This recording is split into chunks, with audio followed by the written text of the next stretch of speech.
Okay, my recording just died, but that's okay. I started it again. Then on this side, if my camera ever comes into focus here, we have an SD slot reader. I don't believe if it reads anything else, but it's there. USB always on, not 3.0. No 3.0 on this computer. Ethernet, cord place, plug, whatever. Dual input output. If you want to get one, you just get a USB one for separate, or express slot or something like that. Hard drive bay, pen, which is nice if you are left-handed and hold it like this, not my hand right here but the other side. The pen comes out of the top, which is convenient. You don't have to go all the way on the bottom, which is weird. And then you have the holder, so you can have a little I don't know, some wire to hold the pen that goes around this little part, and then you have a Kingston lock like standard. So this is the computer. Here we have indicator for sleep and for battery charging, which changes in various states. You can read more online. So open up the computer right here with your hand up here, and we see everything. So first thing you note, when the computer is completely off, you have the fingerprint reader actually is on, which is kind of weird, but it works and it doesn't consume that much battery.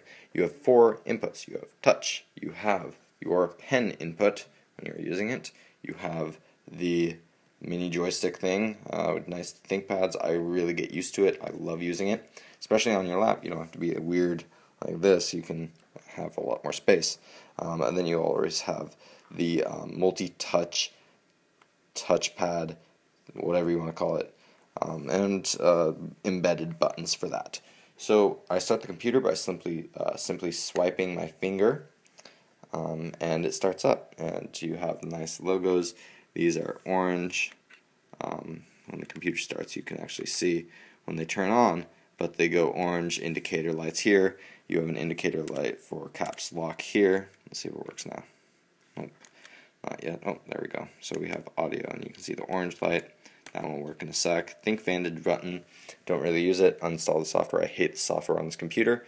I actually reimaged the complete computer with Windows, and it was crazy to set the drivers. So do not do it unless you know what you're doing, because you will not get back to the full operating awesomeness of this device, which is poor thought on Lenovo. But you can use the update utility for the drivers, which makes it way easier. And so here you see it's logged in.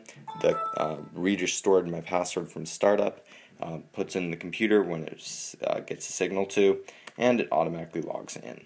So I have a solid state drive installed. It's really, really darn fast.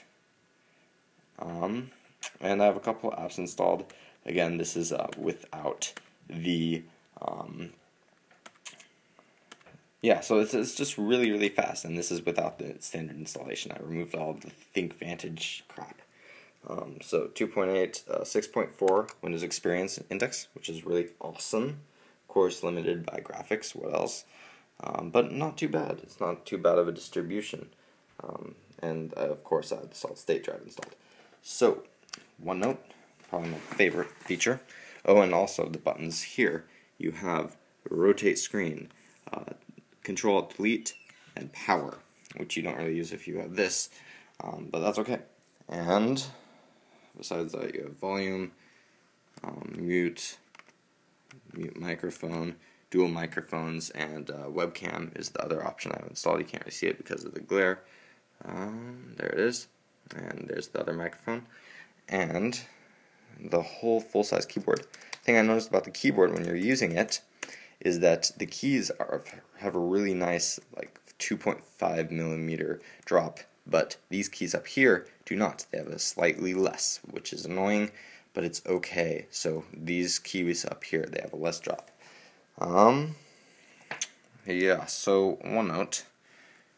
So to rotate